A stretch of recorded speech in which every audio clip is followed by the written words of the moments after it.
Hello friends हमारे पास जो question है इस वीडियो में उसमें हमें गिवन है कि एक आइस क्यूब है जो 10 ग्राम का है।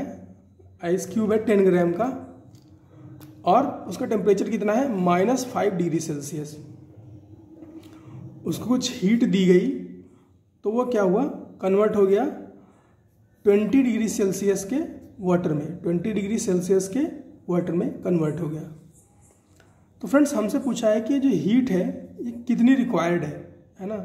10 gram ice at -5 degree Celsius has to be converted into water at 20 degree Celsius. What will be value of heat required.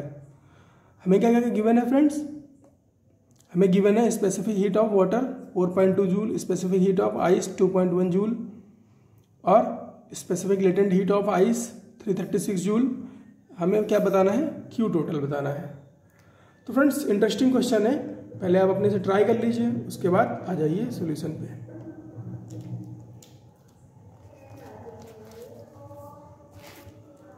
Friends मैं बताने जा रहा हूं सॉल्यूशन इस क्वेश्चन का।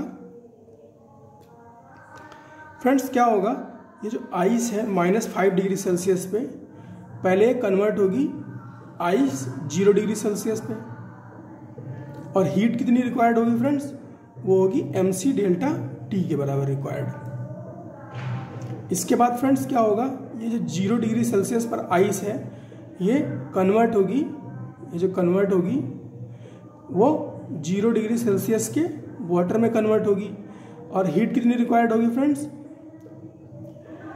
ml के बराबर रिक्वायर्ड होगी। इसको बोलते हैं friends latent heat of fusion. इसके बाद क्या होगा फ्रेंड्स, ये जो 0 डिग्री सेल्सियस का वाटर है ये कुछ हीट लेगा और कन्वर्ट होगा 20 डिग्री सेल्सियस के वाटर में। कितनी हीट रिक्वायर्ड होगी फ्रेंड्स, mc डेल्टा T के बराबर। इसको बोलते हैं friends specific heat of state change. तो फ्रेंड्स क्यू टोटल क्या हो जाएगा, क्यू टोटल हो जाएगा Q1 + Q2 + Q3 है ना। इसको हम बोल रहे हैं प्रोसेस 1, इसको बोल रहे हैं प्रोसेस 2, इसको बोल रहे हैं प्रोसेस 3।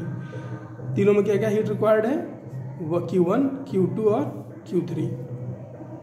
तो फ्रेंड्स Q1 क्या हो जाएगा, mass of ice specific heat of ice into delta T plus Q2 क्या है फ्रेंड्स, लेटेंट हीट है तो वो क्या हो जाएगी, mass of ice into latent heat of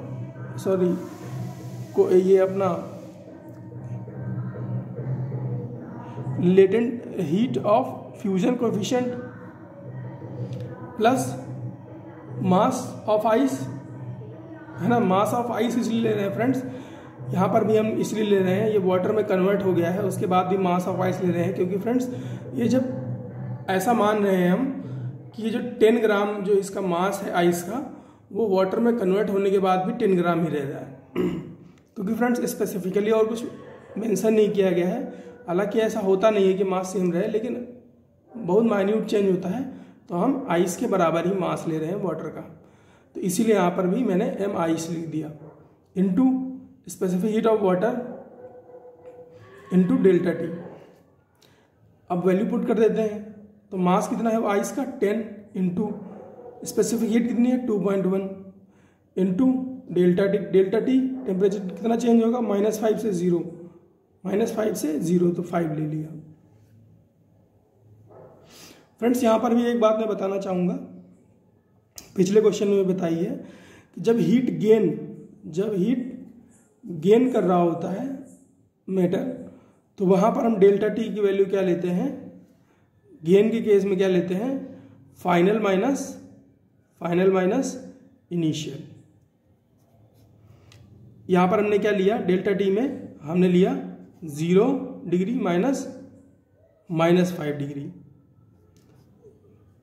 इसीलिए हमारे पास क्या वैल्यू आई है +5 आई है। ऑल राइट फ्रेंड्स, यही बताना था छोटी सी बात। Into mass 10 into latent heat coefficient कितना 336 plus mass of ice 10 into latent heat of specific heat of water 4.2 into 20 minus 0, 20 minus 0, final minus initial. तो अब इसको फ्रेंड्स कैलकुलेट करोगे आप तो इसकी जो वैल्यू आएगी वो आएगी 4305 जूल, 4305 जूल। तो इतनी हीट रिक्वायर्ड होगी फ्रेंड्स 10 ग्राम आइस जो कि -5 डिग्री सेल्सियस पे है उसको 20 डिग्री सेल्सियस वाले वाटर पे कन्वर्ट करने के लिए। तो यही था फ्रेंड्स इस क्वेश्चन में बताने के लिए। मिलते हैं फ्रेंड्स अगले क्वेश्चन में।